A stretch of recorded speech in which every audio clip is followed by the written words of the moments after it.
கிட்டத்தட்ட 18 லட்சம் பேர் அப்ளை பண்ணி 13 லட்சம் பேர் அட்டன் பண்ண எக்ஸாம் தான் டிஎன்பிஎஸ்சி நடத்தின குரூப் 4 எக்ஸாம். பட் அந்த எக்ஸாம் வந்து 10th ஸ்டாண்டர்ட் குவாலிஃபிகேஷனில் தான் கொஷின்ஸ் வந்து கேட்கப்படும்னு சிலபஸில் மென்ஷன் பண்ணியிருந்தாங்க.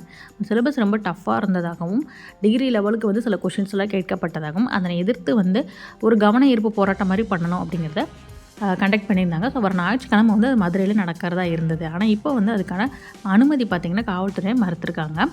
Hi hello government officers, welcome to daily 5 minutes study channel.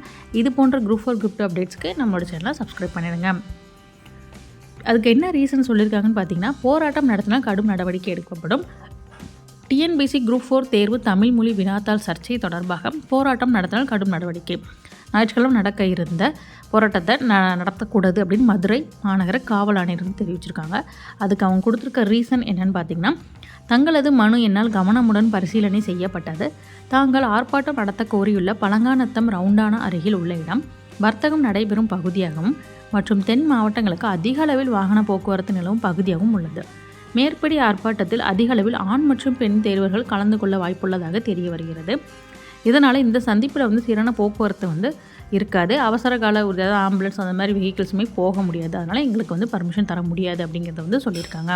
So இந்த நியூஸை பற்றி நீங்கள் என்ன நினைக்கிறீங்க அப்படிங்கிறத கண்டிப்பாக கமெண்ட் பண்ணுங்கள். குரூப் 4 ரீ எக்ஸாம் வேணுமா வேண்டாமா அப்படிங்கிற உங்களோட ஒப்பீனியனையுமே மென்ஷன் பண்ணுங்கள். Thank you. Always keep smiling, keep studying.